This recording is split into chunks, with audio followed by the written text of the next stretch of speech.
오늘 우리에게 주신 하나님의 말씀은 호세아 7장 8절에서 10절 말씀과 11장 8절에서 9절까지의 말씀입니다. 제가 가지고 있는 성경은 구약 성경 1262페이지입니다. 호세아 7장 8절에서 10절과 11장 8절에서 9절까지의 말씀을 함께 교독하시겠습니다. 제가 먼저 읽겠습니다. 에브라임이 여러 민족 가운데에 혼합되니 그는 곧 뒤집어지지 않은 전병이로다. 그의 힘을 삼켰으나 알지 못하고 백발이 무성할지라도 알지 못하는도다. 이스라엘의 교만은 그 얼굴에 드러났나니 그들이 이 모든 일을 당하여도 그들의 하나님 여호와께로 돌아오지 아니하며 구하지 아니하도다. 11장 8절 제가 먼저 읽겠습니다. 에브라임이여 내가 너를 놓겠느냐? 이스라엘이여 내가 어찌 너를 버리겠느냐?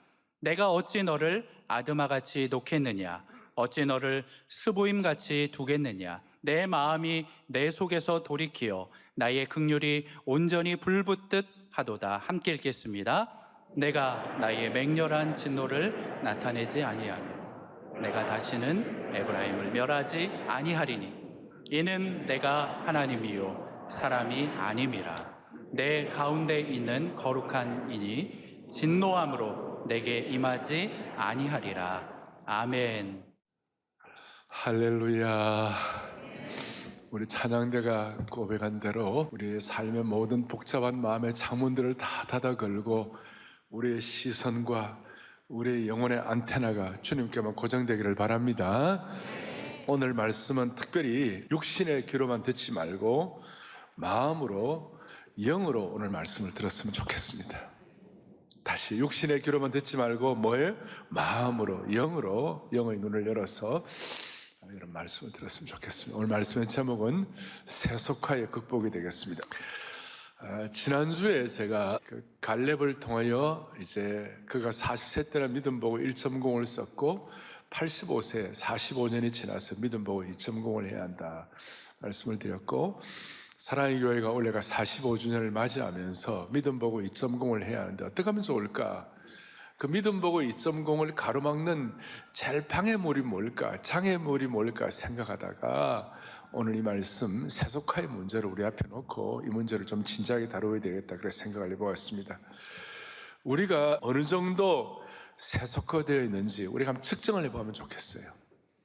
이 세속화되어 있는데 이쪽이 아주 순전하고 정결한 쪽이 1이라면 아주 오염되고 세속화된 건 10이라면 우리는 어느 정도일까요? 2, 5, 8? 예. 어쩌면 좀 오히려 더 이렇게 정결한 분들일수록 더 내가 좀 오염되었다고 생각할지도 몰라요. 예. 이 무슨 뜻인지 알 사람만 알도다. 예.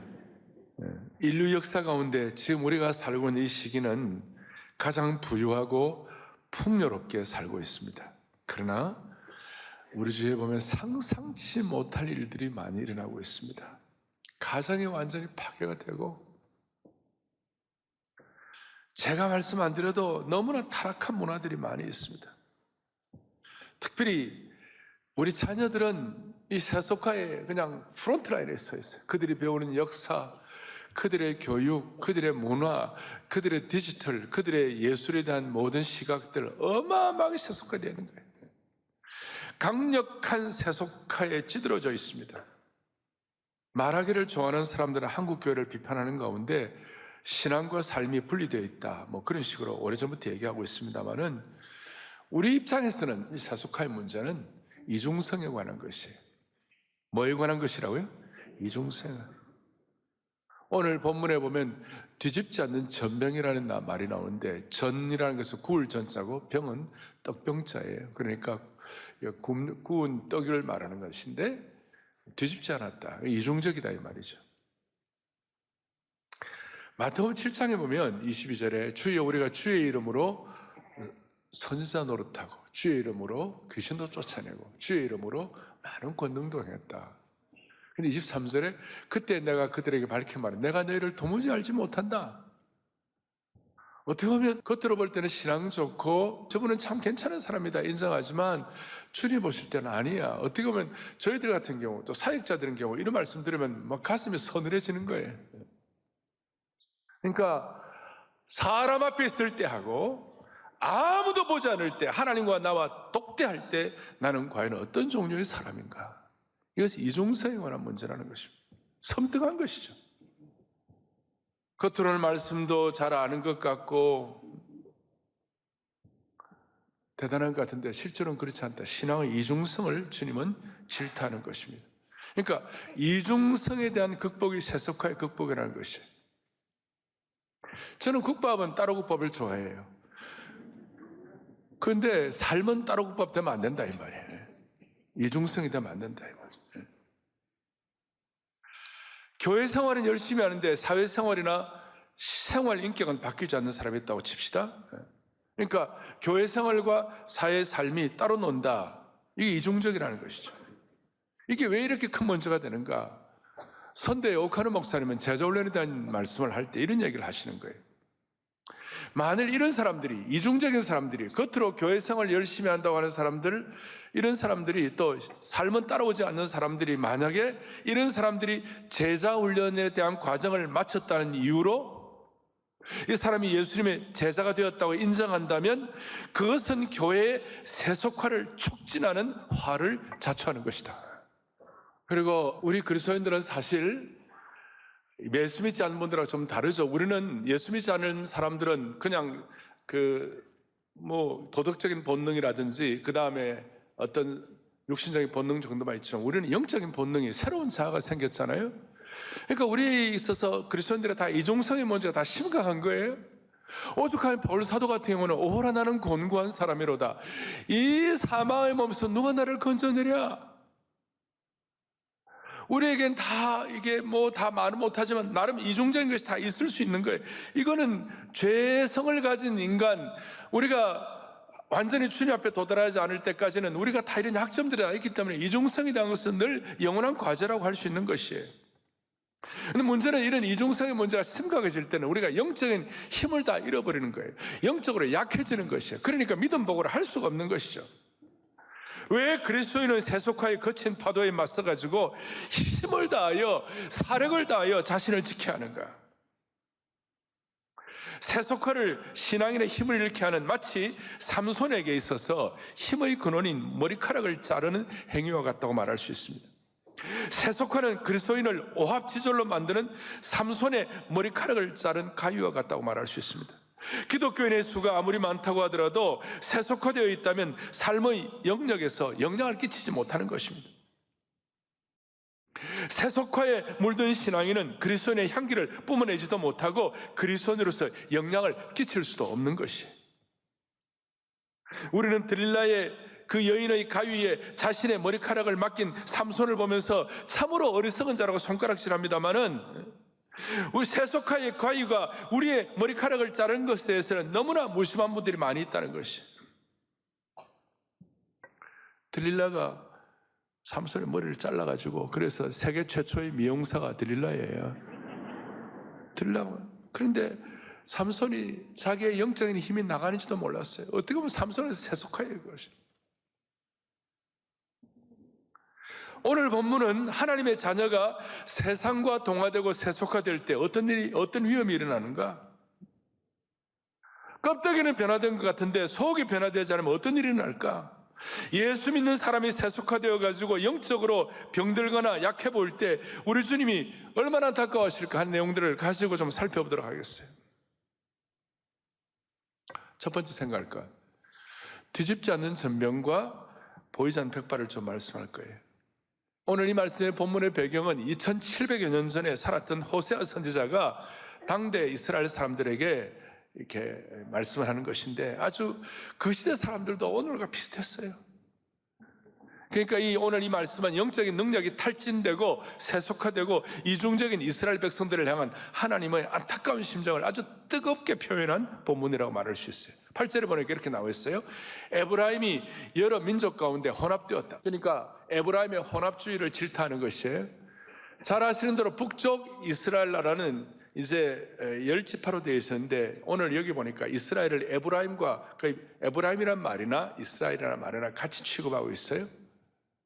그리고 이때 호세아 시대의 북쪽 이스라엘 이 시대 여로보암 2세 시대인데 이때는 북쪽 이스라엘이 세상적으로 볼 때는 가장 강력하고 경제적으로 번성하고 강력한 나라였어요. 사실 이 에브라임의 어머니가 아스낫이라고 이집트의 제사장의 딸이었어요.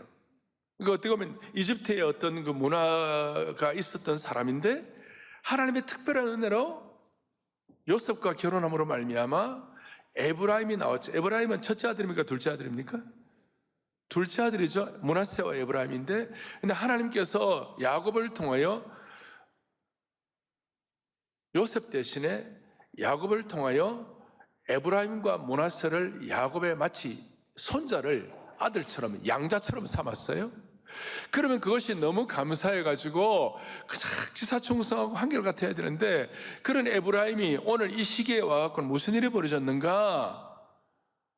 이 북왕국 이스라엘이 정체성을 잃어버리고 세상과 섞여서 아주 혼합되어 가지고 세속화되고 혼잡이 되었어요. 근데 문제는 뭐냐? 깨닫지를 못하고 있었어요. 부끄러워하고 죄송해야 하는데 오히려 자신만만하고 교만했어요. 제 말씀이 아니에요? 10절에 보니까 뭐라고 나와 있냐? 이스라엘의 교만은 어디에 드러났다고요? 그 얼굴에 드러났다. 다시요, 북왕국 그 당시에 이스라엘은 가장 번영하고 강성하고 경제적으로 정치적으로 안정된 시기였어요. 그러니까 교만합니다. 그런데 그 내면을 살펴보면 무슨 일이 벌어졌는가? 4절에 보니까, 앞에 4절에 보니까 그들은 다 뭐 하는 자다? 가늠한 자다.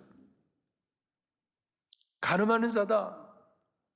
그리고 그 다음 말씀이 과자 만드는 자에 의하여 달궈진 화덕과 같도다. 이 화덕은 우리식으로 말하면 아궁이 같다고 말할 수 있어요. 그래서 달궈진 화덕, 달궈진 아궁이와 같다는데 이게 뭐냐면 늘 마음이 이렇게 달궈져 가지고 언제든지 영적인 간음을 저지를 준비가 되어 있었다는 것이 소위 혼합주의적인 것이고 세속화되어 것이고. 자, 다시 한번 뭐 같다? 달궈진 화덕과 같다. 달궈진 화덕이란 말은 히브리어로 돌아가면 습관적인 죄를 짓는 것을 의미하는 것이에요. 주일에 말씀 들을 때는 도전도 받는 것 같고 깨끗해지는 것 같은데 집에만 가면 똑같은 죄를 또 범하고 또 범하고 또 범하는 거예요.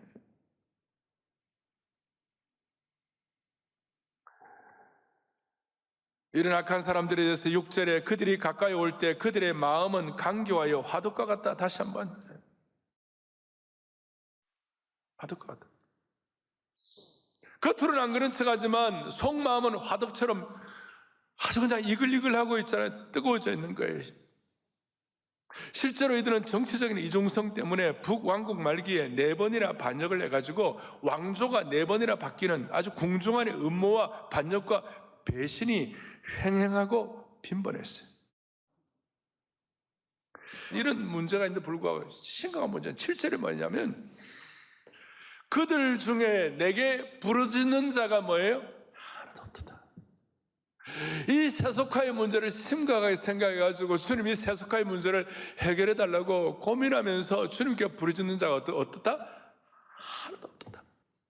하나님은 지금 응답하고 싶어 하시고 하나님은 지금 세속화의 문제를 해결해 주고 싶어 하시고 하나님은 지금 사람을 바로 해드리고 싶어 하시는데 하나님은 그런 사람을 찾고 있는데 구하는 자가 하나도 없다. 영적으로 무디어져 가지고 신경세포가 죽어버렸어요. 개인적으로 하나님께서는 에브라임처럼 에브라임 지파 이스라엘에게 많은 은혜를 주셨는데 영적인 세속에 빠져가지고 허우적거리면서 영적인 가난병이 생활하면서 세상과 차이도 없고 영적으로 동화되어 가지고 물에 물 탄 듯 미지근한 신앙생활하는 분들이 한둘이 아니라는 거예요. 오늘 이것은 우리하고 비슷한 거예요. 우리는 이런 속성이 다 있다는 걸 가지고 고민. 그러니까 어떻게 보면 그 시대의 사람들이나 오늘 이 시대에 돌아보면 우리 속에 있는 어떤 이중성을 보면 막 그때나 지금이나 도찐개찐이 지난 70년 한국을 이와 같이 그 어려운 가운데서 8.15 해방 6.25를 지나 70년 동안 하나님께서 우리 민족에게 하늘의 복을 열어가지고 꾸어줄지언정 꾸는 나라 되지 않게 하시고, 그런데도 불구하고 우리는 지금 세속화의 덫에 걸려버렸어. 그래서 8절에 에브라임 북왕국이 여러 민족 가운데 혼합되니 그는 곧 뒤집지 않는 전병이로다. 우리 개인도 이런 성향이 있고 우리 민족도 이런 뒤집지 않는 전병 같은 상황이 되었다는 것이, 뒤집지 않는 전병이라는 것을 조금 더 구체적으로 말씀드리면, 달구어진 화덕 위에다가 떡을 굽는데 어느 시점이 딱 되어가지고 딱 제대로 이렇게 뒤집지 않으면 무슨 일이 벌어지는가? 한쪽은 새까맣게 타고 한쪽은 서리르가 있는 거예요. 그러니까 어떤 사람들은 무뎌져 가지고 자기가 서리가 있는지도 모르고 뒤집지 않아 가지고 겉으로 볼 때는 다 제대로 익은 떡 같지만 실제로 속을 보면 뒤집지 않으니까, 적절한 때 뒤집지 않으니까 설익은 떡이 되니까 이걸 보고 말하냐, 뒤집지 않는 전병이로다. 한쪽은 새까맣게 타고 한쪽은 서리게 되고, 요즘처럼 무슨 오븐이 있거나 마이크로웨이브가 있어가지고 전자레인지가 있는 것이 아니기 때문에 뒤집지 않으면 한쪽은 까맣고 한쪽은 서리고 이중적이 될 수밖에 없는 것이죠. 그러니까 이스라엘 민족도 그런 성향이 있다는 것이에요. 소위 반쪽짜리 숙성이라는 것입니다. 온전하지 못한 모습인 거예요. 성경에서 말하는, 야곱이 말한 대로 두 마음을 품자는 이중적인 생활이죠. 예배할 때는 그럴듯한데 나가면 세상 사람과 똑같다는 것입니다. 공적 예배와 생활 예배가 완전히 이중적이라는 것입니다. 겉으로는 예수 믿는 사람 같은데 세상적으로는 그렇지 않다는 것이다. 정통적인 신앙 행위가 따르지 않는 거예요.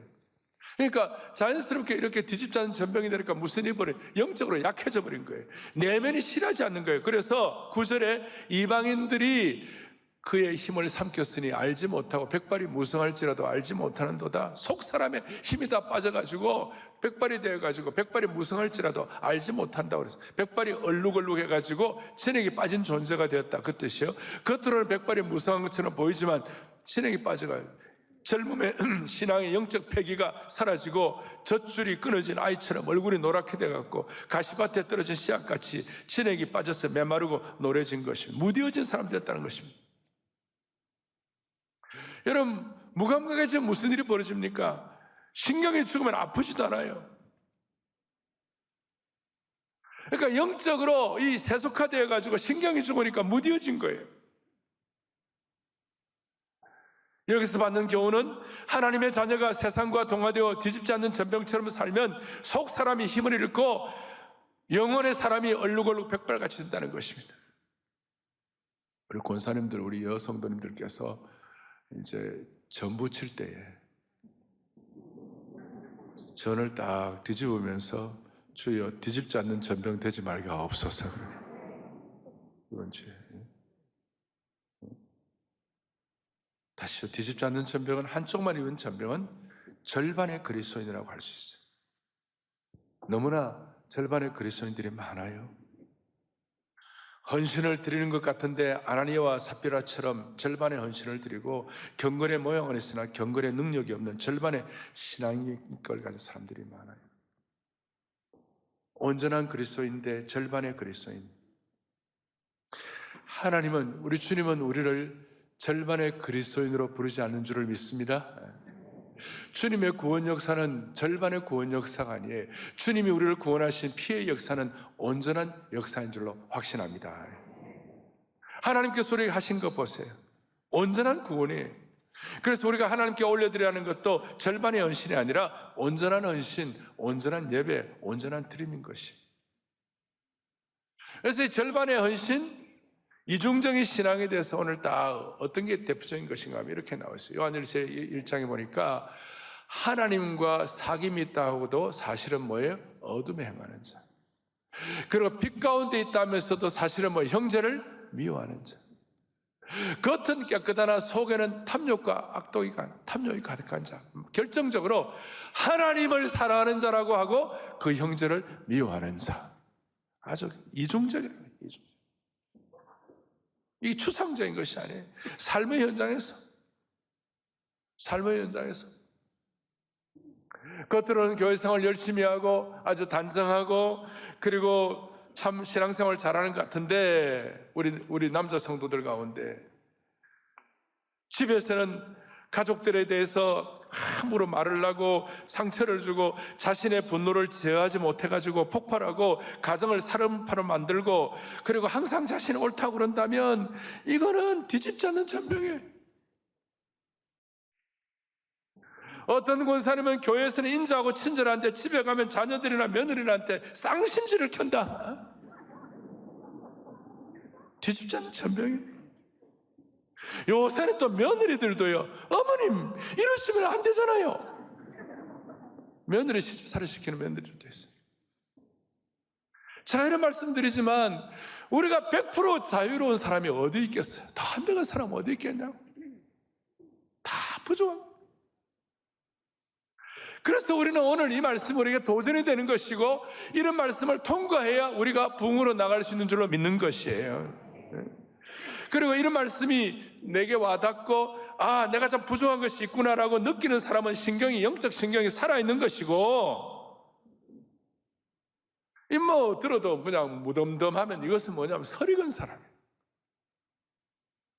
오늘 사랑의 교회 오늘 이 말씀을 듣는 우리 모두 다시 한번 한국교회가 2023년이 회복을 넘어 부흥으로 가는 원년이 되게 해달라고 우리의 마음에 소원이 있고 기도의 제목이 있다면 오늘 우리 가운데 설익은 뒤집지 않는 전병 같은 분들이 없기를 바라는 것이에요. 그럼 어떻게 하면 좋아요? 어떻게 하면 좋아요? 오늘 본문의 11장 8절 9절에 오늘 여러분들이 주보에다가 제 앞에 요절처럼 나와 있어요. 뭐라고 나와 있습니까? 호세아 11장 8절에 어떻게 하면 좋으냐고요? 에브라임이여, 아까 말한 에브라임, 이스라엘 전체를 말하는 에브라임이여 내가 어찌 너를 놓겠느냐? 이스라엘이여 내가 어찌 너를 버리겠느냐? 내가 어찌 너를 아드마같이 놓겠느냐? 너 어찌 너를 스보임같이 두겠느냐? 내 마음이 내 속에서 돌이켜 나의 긍휼이 온전히 뭐하는 듯 다다다 불탔다다다. 주님의 안타까운 목자의 심정을 오늘 다시 한번 깨달아요. 이 이중성과 세속화에 대해서 제가 많은 예를 들었습니다만은 우리 다 하나씩은 다 여기에 관계되어 있을 거예요. 그런데 하나님 우리 습관적으로 짓는 죄들도 다 있는데요. 하나님 아버지 그렇다고 우리가 나가 떨어지면 안 되는 것이고 주님의 심정을 깨달아야 되는데 내가 어찌 아드마와 같이 내가 어찌 스보임과 같이 너를 놓겠느냐. 이 말은 뭡니까? 아드마와 스보임은 소돔과 고모라가 멸망할 때 같이 불타고 같이 멸망한 성들이에요. 어찌 너가 소돔과 고모라처럼 멸망하는 대로 내 그대로 둘 것인가? 그건 아니라는 것입니다. 오늘 우리 주님은 우리의 마음이 우리가 이렇게 좀 부족하다고 해서 우리가 연약하다고 해서 그냥 스스로 그냥 자책해가지고 나가 떨어진다거나 그 다음에 주님은 우리를 그냥 꾸짖기만 하신다는 거나 아니면 우리를 질타하기만 하신다는 거나 우리를 찌르시고 우리를 상처 주신 것이 주님의 목표가 아니에요. 주님은 어떻게 하든지 우리가 정신 차리고 회복하기를 원하시는 것이에요. 어떻게 하든지. 베드로가 이 마음을 깨달았고 베드로후서 3장에 보니까 너희를 다하여 오래 참으사 아무도 멸망치 않고 너희가 다 주님 앞에 회개하며 돌아오기를 원하시느니라. 신구약 시대 전체를 통틀어서 우리 주님은 오늘도 여전히 우리 모두가 다 뒤집지 않는 전병신세가 되어가지고 설익어가지고 식탁 위에 제대로 올라가지도 못하고 맛을 잃는 소금처럼 버려지게 되는 것 주님이 안 원하신다는 것을 믿으시길 바라는 것입니다.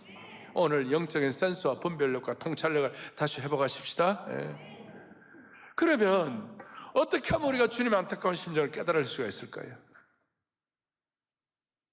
멀리 갈 거 없이 우리가 늘 다시 한번 정리를 해야 되는데 어떻게 하면 주님의 목자의 심정을 깨닫느냐고요? 다른 거 없어요. 말씀의 거울에 우리를 규칙적으로 우리가 돌아봐야 하는 것이, 말씀의 거울을 갖고 자신을 살펴봐야 하는 것이. 여러분 거울을 안 보면, 밥 먹고 난 다음에 거울을 안 보면 이빨에 그냥 연구처럼 이빨에 낀 것도 모르고 거울이 없으면 우리가 얼마나 부끄럽습니까? 말씀의 그 우리를 살펴야 됩니다. 이렇게 말할 수 있어요. 지난 2주간 동안 여러분들이 큐티를 하든 주일 메시지를 듣든 성경 통독을 하든 아니면 훈련을 통해서 말씀과 접해가지고 지난 2주일 동안 한 번도 말씀을 통하여 도전받은 적이 없다. 그럼 우리가 마음이 둔해져 있는 거예요. 어떤 사람은 6개월이 가도 말씀을 통한 도전이 없다. 이거는 완전히 신경세포가 좋은 거예요. 하나님의 안타까운 심정은 말씀의 거울로만 우리 자신을 돌아볼 수가 있는 것이에요. 말씀의 거울 앞에 나를 비춰보면 나의 부족함을 알기 때문에 주님께 간절히 메어 달릴 수밖에 없죠.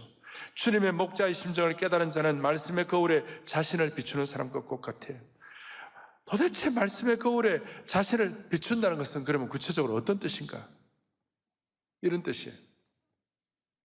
어떤 사람이 당뇨와 혈압 때문에 병원에 갔더니 의사가 지금 체중 조절 안 하면 큰일 난다고.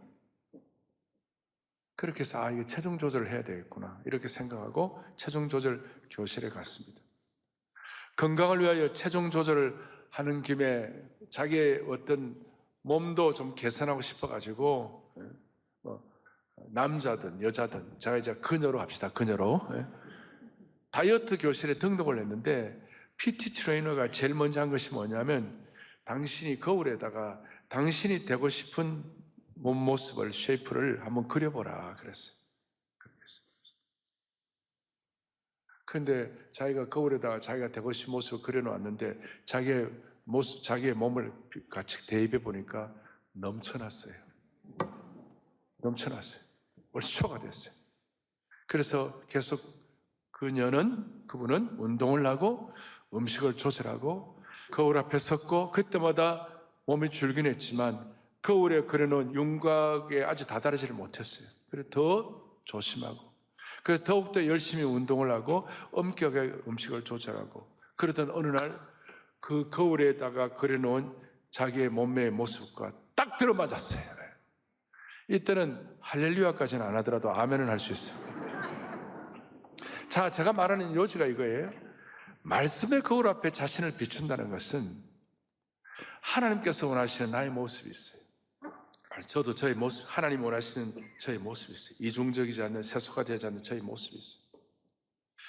그 하나님 원하시는 저의 모습에 말씀과 기도의 컨트롤, 말씀과 기도의 훈련과 다이어트를 통하여 맞추는 것이에요. 그래서 주의 말씀에 거울에 비추어진 나의 모습은 어떤 모습일까? 세상적인 욕심으로, 아니면 죄가 주는 쾌락으로, 혹은 미움의 마음으로, 또 습관적인 죄로 하나님께서 원하시는 영적인 몸매와는 거리가 먼 것은 아닐까? 여러분, 다이어트가 쉽지가 않아요. 세속화의 문제를 해결하는 것도 그만큼 쉽지가 않다는 것입니다. 다른 길이 없습니다. 말씀의 거울 앞에 자신을 비춰보는 거예요. 규칙적으로 말씀의 거울 앞에 자신을 비춰보는 것이에요. 여러분, 우리가 영혼의 사람이 약해지면 우리는 약해질 수밖에 없어요.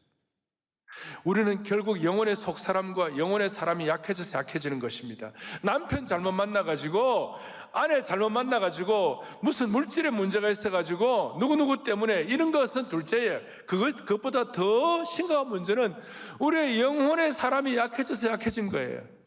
육체가 아무리 건강해도 영혼이 망가지면 우리가 망가지는 거예요. 우리 영이 썩어버리면 인생이 고목처럼 쓰러지게 되어 있는 거라니까요. 우리 영혼이 건강하려면 이중성, 세속화, 뒤집지 않는 전병신세를 뛰어넘어야 할 줄로 확신합니다. 그러니까 말씀의 거울 앞에 돌아오고 주님의 심정 앞에 돌아와야 되는 것이. 근데 현실은 말씀의 거울 앞에 우리를 규칙적으로 비춰보는 게 너무 어려워요. 이유가 뭐냐? 스마트폰 때문에. 퇴직하고 나신 분들은 대부분 스마트폰 보시면서 본인에게 맞는 알고리즘만 보면서 거기서 시간을 보내고 있어요. 좀 재정적인 여유가 있는 분들은 운동하러 다니시고. 여러분, 이게 보통 문제가 아니에요. 젊은들도 젊은 남들어 대한민국은 모두가 다 전철을 타면 기도를 하고 있습니다. 다들. 그러니까 말씀의 거울 앞에 규칙적으로 자기 자신을 비춰보는 것이 거의 불가능하게 되어 있어요. 그러니 우리는 어떻게 보면 이중성과 세속화의 문제를 극복하기가 너무 어려운 현실 앞에 우리가 당면하고 있는 것이. 미국 사람들은 평균 하루에 5시간 반 정도 스마트폰에 보는 거예요. 한국 사람들은 그보다 덜 할까요? 더 할까요? 잘 아시죠? 한국 사람들은 그보다 더 평균 7, 8시간이라고 그래요. 미국 사람들은 하루에 스마트폰을 껐다 켰다 89번. 한국 사람들은 하루에 평균 스마트폰 껐다 켰다 100번. 그러니까 말씀 앞에 자기를 돌아볼 수 있는 시간이 없고 성경을 읽을 시간이 없고 말씀 앞에 자신을 비춰볼 그런 삶의 현장이 실제적으로는 안 되는 것이. 그러니 이걸 미리 예견하시고 바울은 믿음의 아들 디모데에게 디모데전서 4장 13절에 뭐라고 말씀하는가? 너는 내가 이를 때까지 읽는 것과 권하는 것과 가르치는 것에 창념하라. 읽는 것은 reading이고 권하는 것은 preaching이에요. 그리고 가르치는 것은 teaching이에요. 말씀을 reading하고 말씀을 preaching하고 말씀을 teaching하는 것인데 디모데 입장에서 이렇지만 디모데의 이 말씀을 듣는 디모데를 통하여 사역의 대상인 그 회중들의 입장에서는 말씀을 듣는 것이에요. 리스닝하는 것이고 설교를 듣는 것이에요. 그리고 가르침을 받는 것이에요. 우리 교회로 말하면 이 가르침을 받고 또 함께 말씀을 통하여 영적으로 양육되어 가지고 또 다른 사람들을 가르치는 디사이플 메이킹을 하는 것, 소위 영적 재생산에 참여하는 것이죠. 우리의 삶의 현장에서 말씀의 거울 앞에 자신의 영적 몸매를 자기가 원하는 수준으로 갈 수 있도록, 그게 쉬운 일이 아닌데 그렇게 될 수 있도록 사랑의 교회는 제자훈련이 있어요. 사랑의 교회는 오늘도 제 성경 안에 뒀대 매일 성경 읽기가 있어요. 사랑의 교회는 날마다 솟는 샘물, 이 큐티 교재가 있어요. 더 리빙 워를 심지어 큐틴, 티네이저도 있고 한국 사람들, 일본 사람들, 중국 사람들 다 할 수 있도록 우리 한국말은 말할 것도 없고 말씀의 거울 앞에 자기를 비춰볼 수 있도록 그리고 깊이 있게 더 살펴보려면 사랑 글로벌 아카데미 같은 그런 프로그램들이 우리 앞에 나와 있어요. 우리를 비춰볼 수 있도록. 이러한 우리가 이 한 해 동안 말씀 앞에 자신을 돌아보면서 적어도 2주일에 한 번은 말씀을 통한 깊은 도전을 가지고 우리 속에 있는 세속화에 이른 어떤 속성 가운데 이쪽으로 넘어가지 아니하고 더 주님을 닮아갈 수 있도록 반절의 그리스도인이 아니라 반절만의 그리스도인이 아니라 온전한 예수님의 제자가 될 수 있도록 하나님께서 저와 여러분들을 불쌍히 여겨 주시기를 바랍니다. 이걸 호세아가 미리 깨닫고 호세아 6장에서는 오늘 이 말씀을 하는데 미리 깨닫고 6장 1절에 이렇게 말씀하고 있어요. 오라 우리가 여호와께로 돌아가자. 다시 한번 말씀 앞에 돌아가자. 말씀으로 한 사람 한 명만 돌아가는 것이 아니라 우리 공동체와 우리 민족도 주님 앞에 돌아가자. 그럴 때 하나님이 우리를 낫게 하시고 우리를 새롭게 하실 것을 신뢰하는 것이에요. 그게 바로 믿음 보고라고 말할 수 있는 것입니다. 6장 1절 2절에 여호와께서 우리를 찢으셨으나 낫게 하실 것이요 우리를 치셨으나 싸매어 주실 것입니다. 여호와께서 이틀 후에 우리를 살리시며 셋째 날에 우리를 일으키시니 우리가 그의 앞에서 살리라. 하나님이 우리를 낫게 하시고 우리를 싸매어 주시고 살리시고 일으키실 것을 믿고 말씀으로 달려가는 것이야말로 믿음으로 2.0 보고를 하는 것입니다. 그래서 3절에 드디어 우리가 여호와를 알자, 여호와를 힘써 알자. 뒤집지 않는 전병신세를 그만두고 머리가 얼룩얼룩 해가지고 그래 그 영적인 속 사람의 능력이 약해진 거 그만두고 그 결과가 그렇게 되잖아요. 11절에 뭐라고 하냐, 너 어리석은 비둘기 같다 그랬어요. 7장 11절은 어리석은 비둘기가 돼가지고 애굽으로 가야 되나 아니면 아수르로 가야 되나 막 헷갈리는 거예요. 어리석어가지고 이리저리 혼동스러워서 방향도 못 잡는 그런 뒤집지 않는 전병, 결과로 백발이 얼룩을 내죠. 그리고 어리석은 비둘기 같이 되지 말고 어떻게 되는 거예요? 여호와를 알고 어떻게 힘써 알자. 사랑의 교회나 한국 교회가 베풀어 주시는 여러분들의 이 말씀의 거울 앞에 자신을 비춰볼 수 있도록 무엇보다도 사랑의 교회는 다락방이 있어요. 이제 2월 달부터 다락방을 오픈할 텐데 방학 지나고 말씀 앞에서 우리 자신을 돌이켜볼 때, 스가랴를 통해 자신을 돌이켜볼 때 하나님께서 우리의 세속화와 이중성을 방지해 주실 줄로 믿습니다.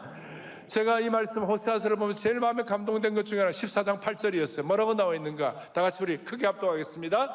내가 그를 돌아보아 대답하기를 나는 푸른 잣나무와 같으니 너가 나로 말미암아 열매를 얻으리라 하리라. 아멘. 우리 하나님이 푸른 잣나무면 하나님을 믿는 우리들도 다 푸른 잣나무가 될 수 있는 것이에요. 그런 푸른 잣나무가 되어가지고 세속화되지 않으면 하나님께서 우리에게 이 시대를 향하여 수많은 믿음의 열매를 맺도록 만들어 주시는 것입니다. 예수님의 제자의 열매를 맺도록 만들어 주시는 주님을 찬양하는 것이에요. 오늘 이 말씀 우리가 듣고 적용하여 말씀의 거울 앞에 우리 자신을 같이 한번 돌이켜 보십시다. 많은 사람들이 말씀의 거울 앞에 자신을 돌아보고 훈련받으라 그러면 시간이 없다고.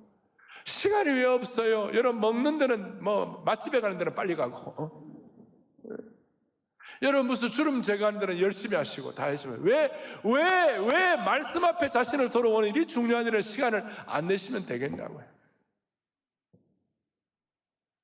아직도 한국 교회 내에 안타깝게도 교회 다니는 분들 가운데 뒤집지 않는 전병들이 너무 많아요.